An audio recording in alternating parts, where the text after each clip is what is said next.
Several months ago, we launched a closed system internal AI for our members. We wanted you to have an artificial intelligence to be able to use as an extension of your team, as an extension of the ICS, and make it available all of the time, 24/7, if you will. And so the way that we did this is we created this environment that is trained, our artificial intelligence, or Paxson, as we have named the AI.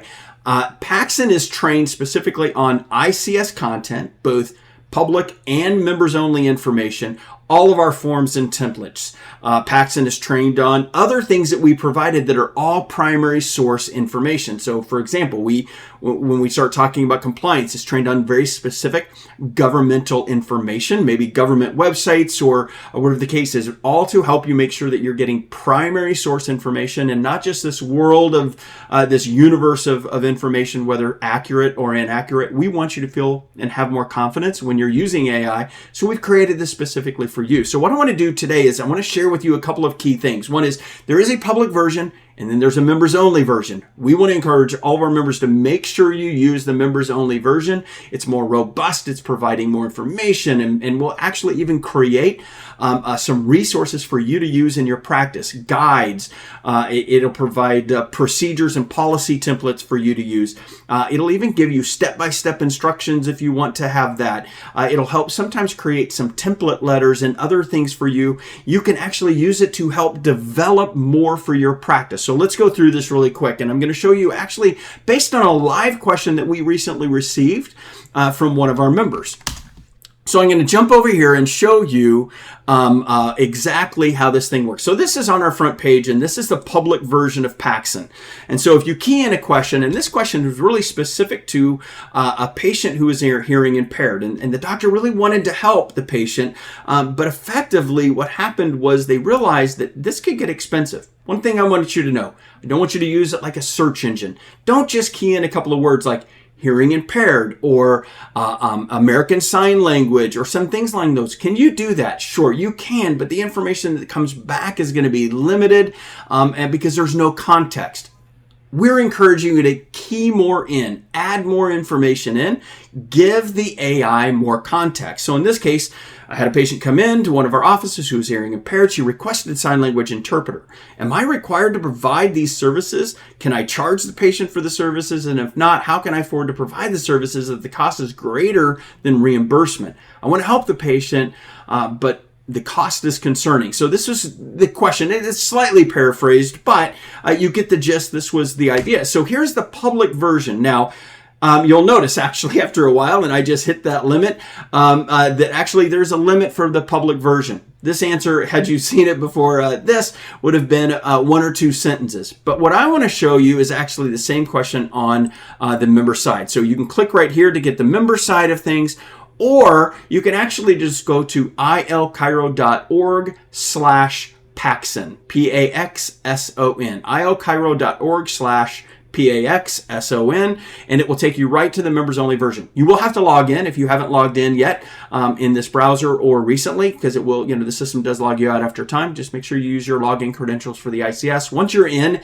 then at that stage, this is where we want you to begin to ask these robust questions. So I'm going to key back in that same exact question. We're going to go ahead and ask. Now, it's not just giving you a willy-nilly answer. It's not just grabbing some keywords and throwing up articles for you to be able to access. Instead, what it's doing is it's looking across all of our wealth of information that we have trained Paxson specifically for. At that stage, then, it's going to formulate an answer and begin to tell you exactly what it is. So don't get impatient. Go ahead and be patient.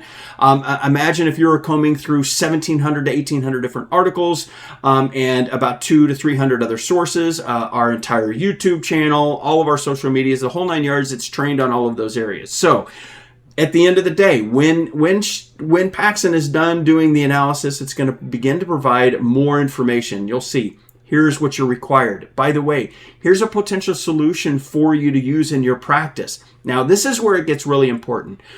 We want you to pay careful attention to the very end, and you'll notice that Paxson asks follow-up questions. In this case, Would you like a sample policy or a step-by-step guide for implementing interpreter services into your practice, or a template for documenting interpreter use for compliance purposes? In this case, I think really what the doctor needs is this ongoing policy. So this is where you would just ask it, please put together a policy for our offices to implement, and also provide a step-by-step guide for our staff.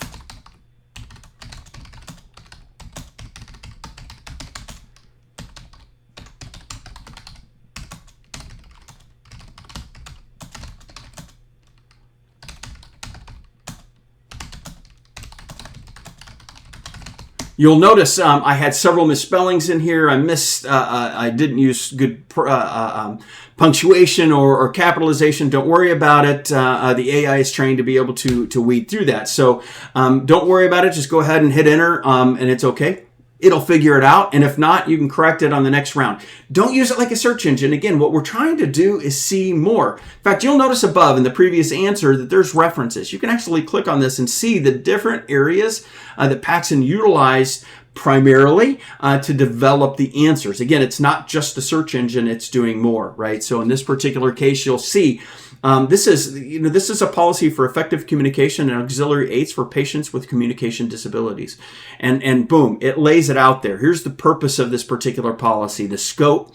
There's a policy statement. You'll notice it even inserts where you can add your practice name, procedures, what are the costs and what that matters, and all of these things. And then here's your step-by-step guides. Again, if you want more information, not a problem. You can see what references were utilized to develop both the policy and the step-by-step guide for staff and communication. You can even go one step further and you can say, please create a script my team to use when communicating